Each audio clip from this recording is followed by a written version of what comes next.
Voici Encelade, une petite lune de Saturne. C'est la 6e plus grande lune de la planète Saturne. Mais même si elle est assez petite, cela ne veut pas dire qu'il n'y a rien d'exceptionnel ici.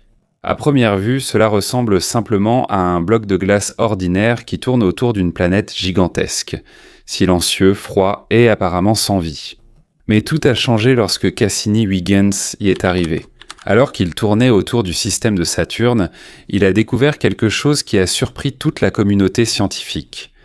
Depuis le pôle sud d'Encelade, d'énormes jets de glace et d'eau jaillissent à la surface. C'est comme un gigantesque geyser au milieu de l'espace, et c'est là que de nombreuses questions ont commencé à surgir. Pourquoi y a-t-il une telle éruption sur une lune aussi froide ? Qu'y a-t-il sous cette épaisse couche de glace ? Et est-il possible qu'il y ait un monde caché en dessous ?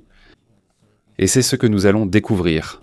Mais avant de continuer, merci de mettre un j'aime sur cette vidéo, c'est très important pour nous, les créateurs de contenu. Merci beaucoup. Lorsque Cassini est passé à travers ces panaches glacés, tout est devenu encore plus mystérieux. À l'intérieur des particules projetées, la sonde a détecté de l'eau, des molécules organiques et des signes indiquant qu'il pourrait y avoir un vaste océan sous la glace. Ce n'est pas seulement de l'eau, il y a aussi des preuves suggérant la présence de sources hydrothermales sous cet océan. Comme les sources hydrothermales ici sur Terre, qui abritent de petits organismes même sans la lumière du soleil. Et c'est là que les scientifiques ont commencé à envisager une possibilité surprenante, et si la vie existait sur Encelade. Mais avant que ce mystère ne puisse être pleinement résolu, la mission Cassini a pris fin. En 2017, elle a manqué de carburant. Et pour éviter qu'elle ne s'écrase sur des lunes susceptibles d'abriter la vie, la NASA a délibérément plongé la sonde dans l'atmosphère de Saturne. Et le résultat, c'est qu'elle s'est progressivement consumée dans la planète géante. Néanmoins, elle transportait le seul équipement fabriqué par l'homme à avoir étudié directement Encelade. Et jusqu'à présent, de nombreuses questions restent sans réponse. Y a-t-il vraiment un océan global en dessous ? Et quelle est la profondeur de cette eau ? Que se passe-t-il réellement sous cette épaisse couche de glace ? Et surtout, y a-t-il vraiment de la vie là-bas ? Plus d'une décennie s'est écoulée depuis notre dernière visite sur Encelade. Mais les recherches à son sujet ne se sont jamais arrêtées. Aujourd'hui, même le télescope spatial James Webb observe cette petite lune. Les chercheurs continuent également d'analyser les anciennes données envoyées par Cassini avant sa disparition. Et ce qui est surprenant, c'est que ces données ont déjà 10 ans, mais de nouvelles découvertes continuent d'apparaître jusqu'à aujourd'hui. Parmi le grand nombre de lunes dans le système solaire, Encelade est l'un des endroits les plus inattendus où la vie pourrait exister. Et ce qui est encore plus effrayant, c'est que nous commençons peut-être seulement à comprendre à quel point c'est complexe. Avec une largeur d'environ 500 km, Encelade est très petit comparé aux autres lunes. Elle est à peu près de la taille de l'Arizona en comparaison. Sur Terre, elle orbite à une distance d'environ 238 000 km de Saturne. Là-bas, la lumière du Soleil est très faible. Il ressemble à une petite étoile vue de cette distance très lointaine. Et comme elle est très éloignée du Soleil, la température moyenne à sa surface atteint les moins 201 degrés Celsius. Il fait tellement froid qu'il est presque impossible pour la vie ordinaire d'y exister. À cause de cela, il était très difficile d'étudier Encelade auparavant. Il est déjà petit et en plus, son emplacement est très sombre. En fait, ce n'est qu'en 1789 qu'il a été observé pour la première fois par l'astronome William Herschel. Et pour pouvoir apercevoir cette petite lune, il a même eu besoin du plus grand télescope du monde à cette époque. Avec sa sœur Caroline Herschel, ils ont construit un télescope immense, extrêmement avancé pour leur époque. Son miroir était si grand qu'il pesait presque une demi-tonne, et il leur a fallu plus d'1 an, rien que pour terminer le polissage minutieux de celui-ci. Mais même si leur télescope était aussi impressionnant, tout ce qu'ils ont vu d'Encelade, c'était une petite boule de glace qui semblait ordinaire.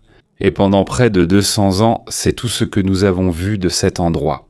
Une lune silencieuse et glacée, qui s'est avérée être l'un des endroits les plus mystérieux de tout le système solaire. Et maintenant, regardons la première image d'Encelade, mystérieuse aussi pendant près de 200 ans. Depuis sa découverte en 1789, les gens n'avaient pratiquement qu'une seule vision de cet astre.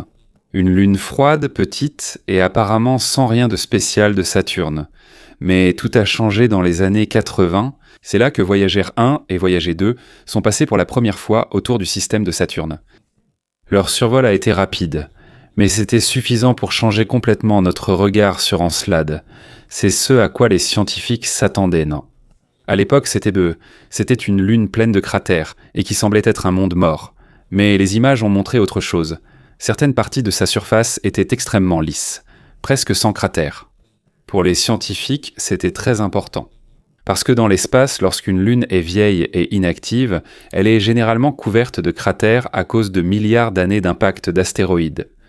Mais Encelade semble avoir des zones qui ont été récemment nettoyées. Cela signifie qu'il se passe quelque chose sous sa surface. Il pourrait y avoir une activité sismique. Il est possible que l'intérieur de la Lune soit encore en mouvement. Et il se peut que ce ne soit pas un monde complètement mort, mais ce n'est pas encore le plus surprenant. Les scientifiques ont également remarqué qu'Encelade se trouve exactement dans la partie la plus épaisse de l'anneau de Saturne. Un immense anneau de glace et de particules entoure la planète. Et plus ils l'étudient, plus une idée étrange émerge. Et si Encelade elle-même alimentait cet anneau, et si du matériau provenait directement de la Lune et se dispersait autour de Saturne? C'est alors que certains ont commencé à penser qu'Encelade pourrait être vivante à sa manière, pas au sens littéral, comme s'il y avait déjà des extraterrestres, mais une Lune active, en mouvement, et qui possède de l'énergie sous sa surface glacée. À cause de ces mystères, Encelade est devenue l'une des cibles les plus importantes de la prochaine grande mission de la NASA. C'est ainsi qu'est née la mission Cassini-Huygens, en 1997. Cassini a été lancée à l'aide de l'énorme fusée Titan 4B, après un long et complexe voyage à travers le système solaire, incluant un passage autour de Vénus pour gagner de la vitesse supplémentaire. Elle est finalement arrivée à Saturne à la fin des années 2000. Le vaisseau spatial a mis plus de 6 ans pour y arriver, et tout cela en valait la peine. Depuis l'arrivée de Cassini dans le système de Saturne, plus de 4000 articles scientifiques ont été produits à partir de ces données. Mais parmi toutes ces découvertes, rien n'a autant bouleversé le monde scientifique que ce qu'ils ont découvert au début de 2005. Lors des premiers survols de Cassini autour d'Encelade, ces caméras ont remarqué quelque chose qui a laissé les scientifiques presque incrédules. D'énormes geysers jaillissent du pôle sud de la Lune. Dans le vide même de l'espace, de l'eau et de la glace sont projetés hors d'Encelade. Et ce ne sont pas de simples petites émanations.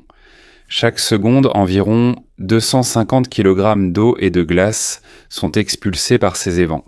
Et leur vitesse atteint plus de 1000 km par heure. C'est là que tout est devenu clair. Encelade n'est pas simplement un bloc de glace. Il possède une atmosphère. Il a une géologie active. Et il se passe quelque chose sous sa surface que nous ne comprenons pas encore totalement. Des signes d'une possible vie. Après cette découverte, la NASA a immédiatement modifié le plan de la mission Cassini. Ils ont donné un ordre extrêmement dangereux à la sonde, la faire s'approcher très près d'Encelade, à seulement 50 km de la surface. Le but était de traverser directement les panaches et d'analyser le contenu de la glace projetée. C'était un risque énorme. Une seule petite erreur, et la sonde pouvait être détruite après presque une décennie de voyage dans l'espace. Mais pour la NASA, le risque en valait la peine, parce qu'ils cherchaient quelque chose, des signes de vie extraterrestre. Et honnêtement, c'est encore aujourd'hui l'une des questions les plus fascinantes de l'humanité. La vie n'existe-t-elle vraiment que sur Terre, dans tout l'univers? C'est incroyable de penser qu'on en est arrivé au point où on a la technologie pour chercher une possible vie sur d'autres mondes. Et cette technologie n'a pas été développée du jour au lendemain. Il a fallu de nombreuses années de mathématiques, d'ingénierie, de programmation et de recherche scientifique pour créer des engins spatiaux comme Cassini. Chaque mouvement, chaque calcul et chaque photo qu'il a envoyée sur Terre sont passés par une programmation extrêmement complexe.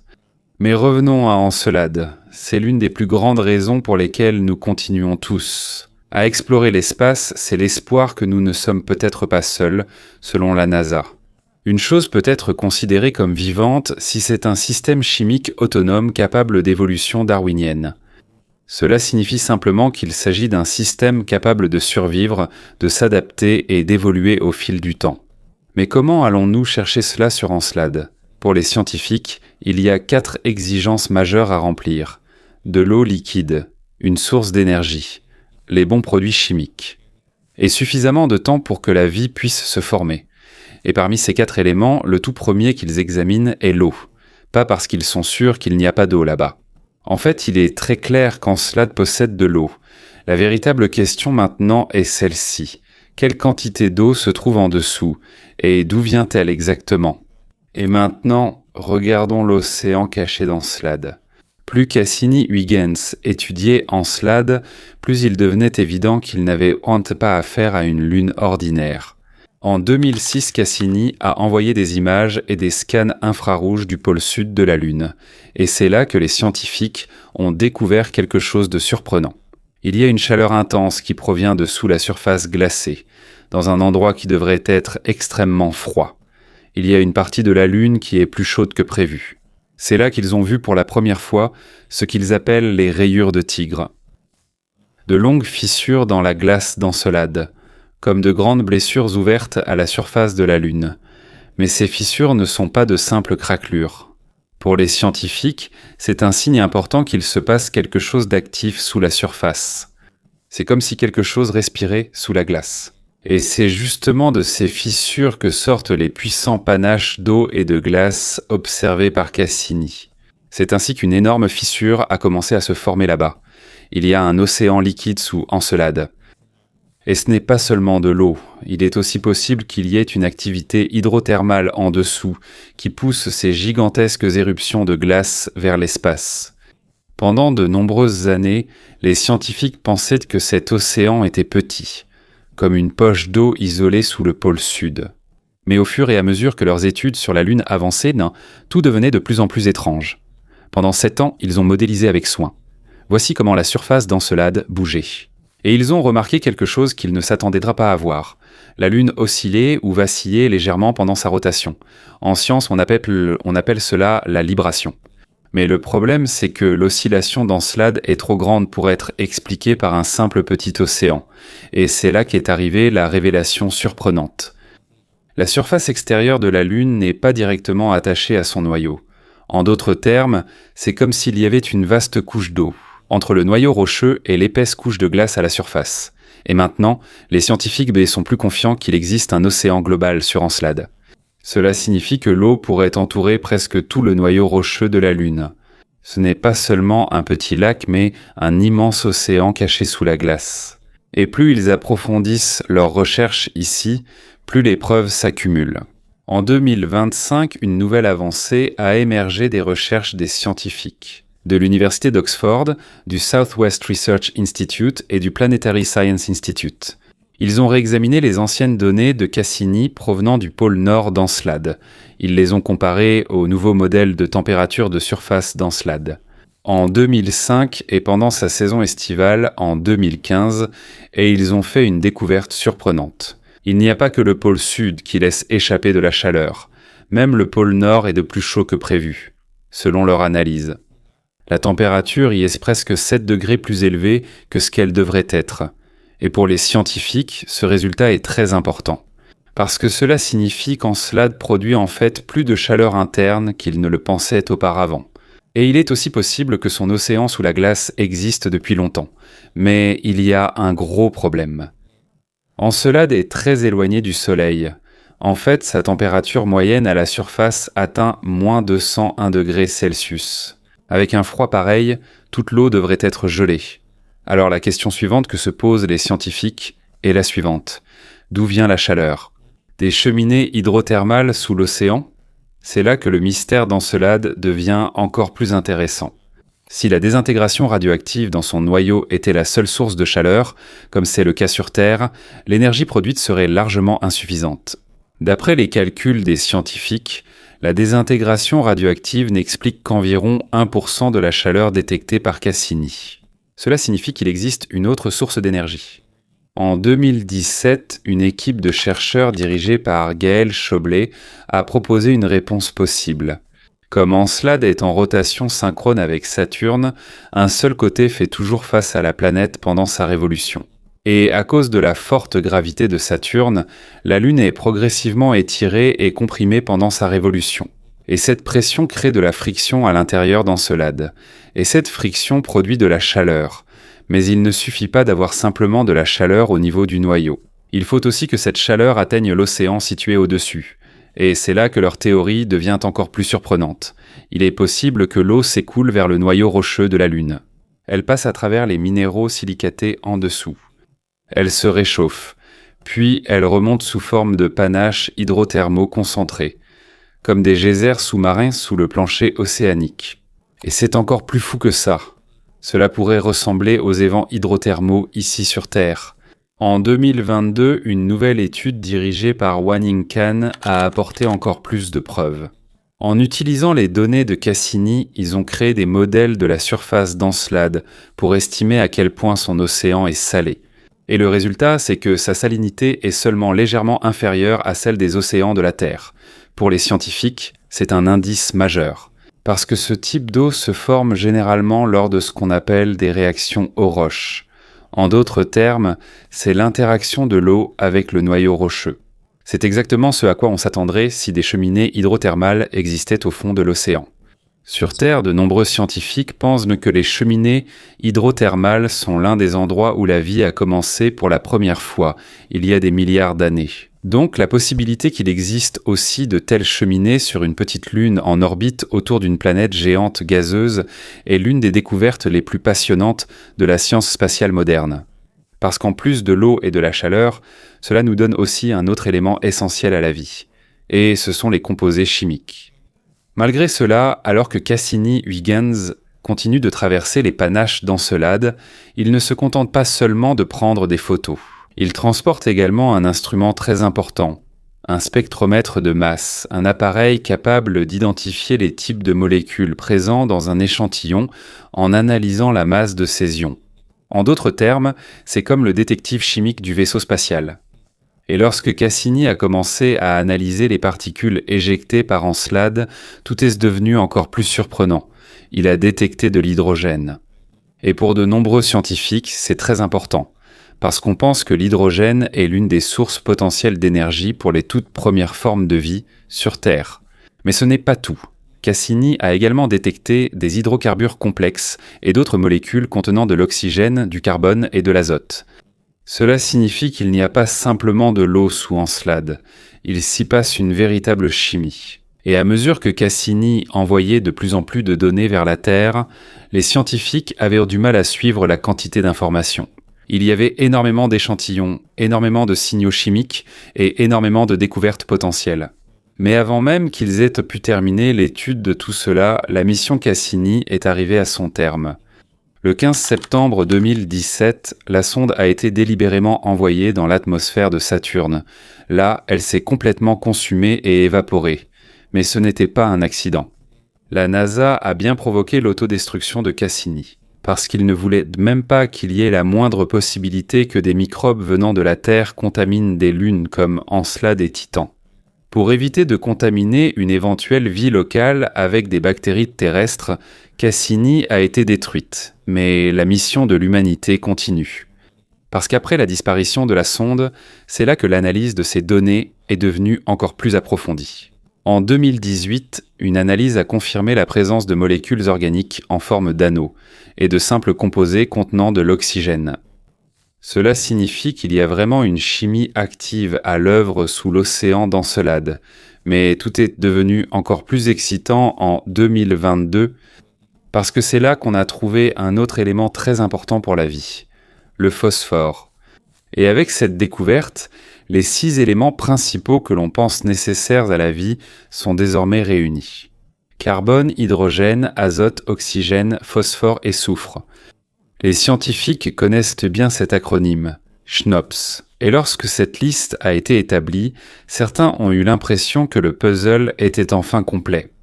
Mais l'histoire n'était pas encore terminée, car à mesure que les scientifiques examinaient de plus près les anciennes données de Cassini, de nouveaux secrets continuèrent d'apparaître.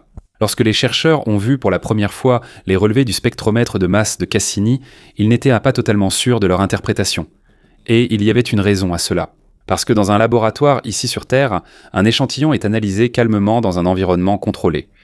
Mais Cassini, lui, a littéralement percuté son détecteur contre les particules alors qu'il voyageait dans l'espace à presque 64 000 km/h, Voilà pourquoi les résultats différaient fortement. C'est comme la différence entre une pastèque soigneusement découpée au couteau et une pastèque passée au mixeur, c'est toujours la même pastèque. Mais l'apparence des morceaux sera différente, et c'est pareil pour les molécules.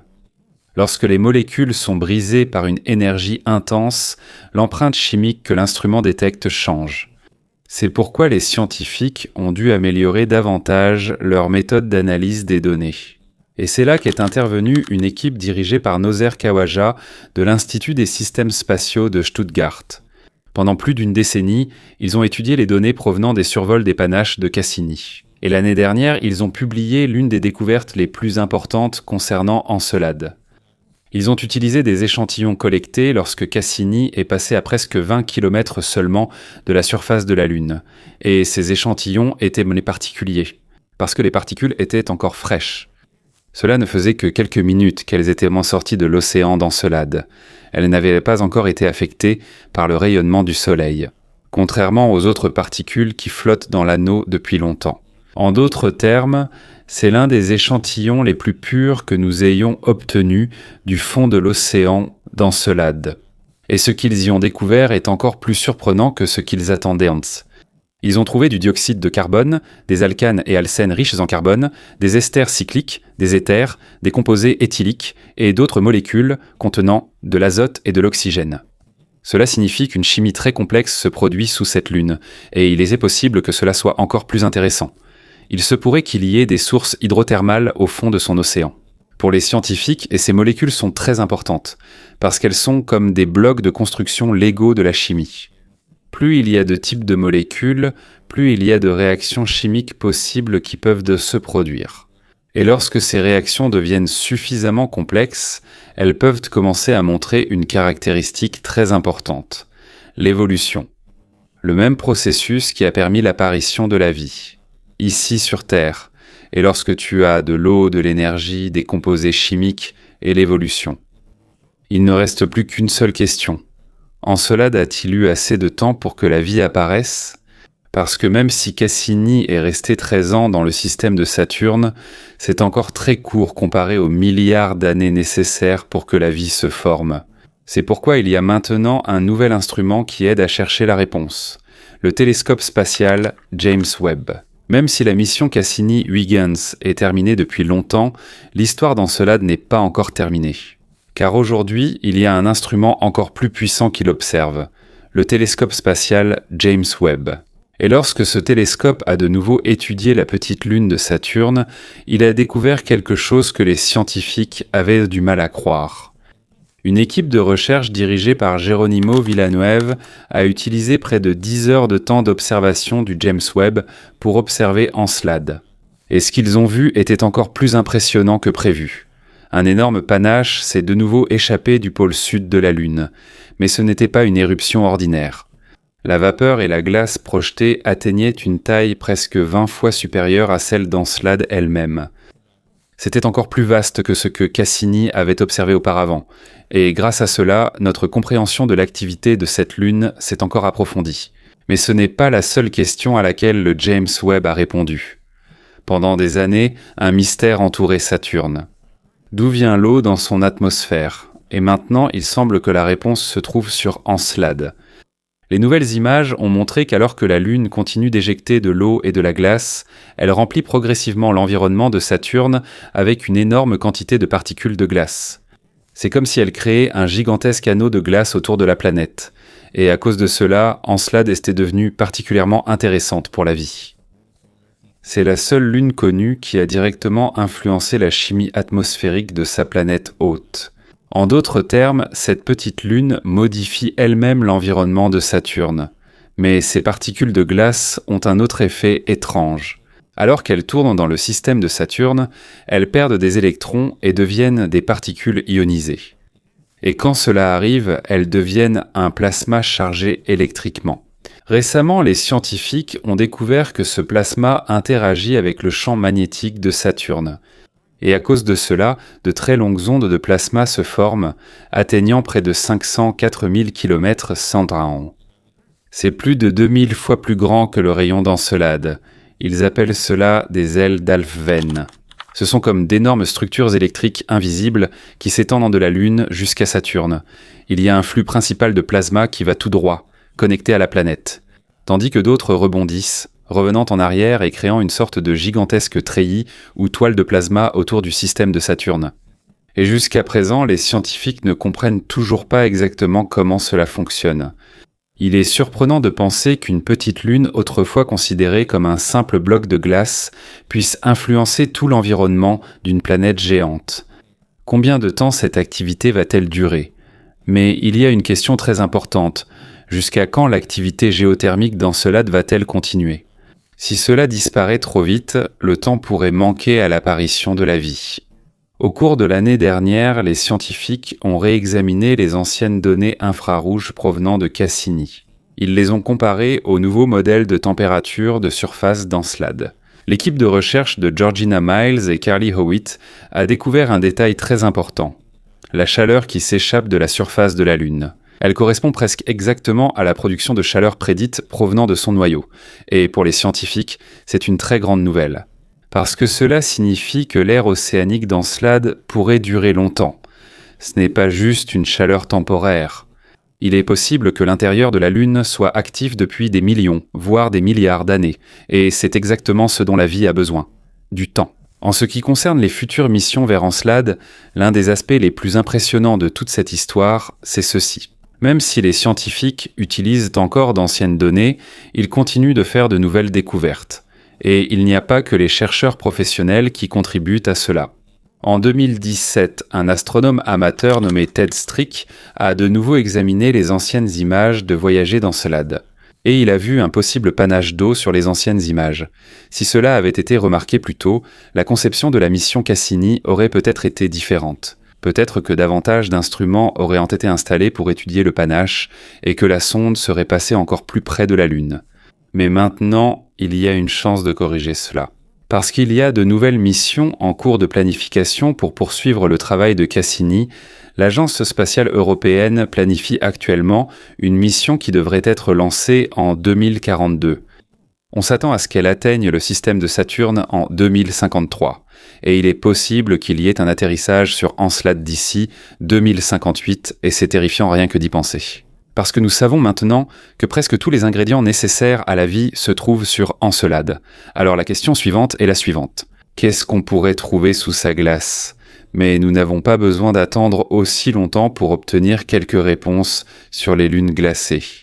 Parce que la mission Jupiter Icy Moons Explorer, ou JUSA, est déjà en route vers Jupiter. Elle devrait y arriver en 2031 pour étudier Callisto, Europe et Ganymède. Son objectif principal est de découvrir comment se forment les mondes habitables autour des géantes gazeuses. Il existe d'autres missions proposées pour les lunes de Saturne. L'une d'elles est la mission Dragonfly à destination de Titan. Et pour la première fois dans l'histoire de l'exploration des satellites naturels, ils utiliseront un drone pour explorer la Lune. Une mission privée a également été proposée.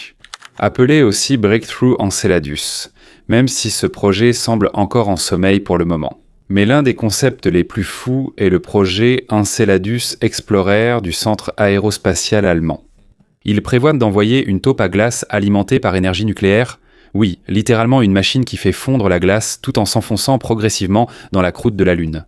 C'est comme une taupe robotique qui creusera sous la glace pour chercher directement des signes de vie. Et si ne serait-ce qu'une seule de ces missions futures découvre un simple processus de protovie en dehors de la zone habitable traditionnelle, cela changera notre vision de la vie dans l'univers. Parce qu'il se pourrait que la vie ne soit pas si rare. Il se pourrait qu'il y ait de nombreux endroits dans la galaxie capables de la soutenir. Il y a une phrase de Jeremy England que les scientifiques se rappellent souvent. Selon Jeremy England, lorsqu'il y a un amas aléatoire d'atomes et qu'il reçoit suffisamment d'énergie pendant une longue période. Ce n'est donc plus si surprenant que la vie finisse par apparaître, et c'est peut-être exactement ce qui se passe sur Encelade. Il est possible que les scientifiques n'aient pas vu les panaches sur les anciennes images de Voyager, parce qu'ils ne s'avérant pas encore ce qu'ils devaient en chercher. Mais maintenant, nous le savons. Et grâce à cela, il est presque certain que de nombreuses autres découvertes nous attendent. Peut-être qu'il y a encore aujourd'hui des secrets cachés dans les anciennes données de Cassini que nous n'avons pas encore découverts. Et au fil du temps, une chose devient de plus en plus claire. Le petit monde que l'on pensait autrefois n'être qu'un simple caillou gelé pourrait bien être l'un des endroits les plus importants dans la recherche de la vie au-delà de la Terre.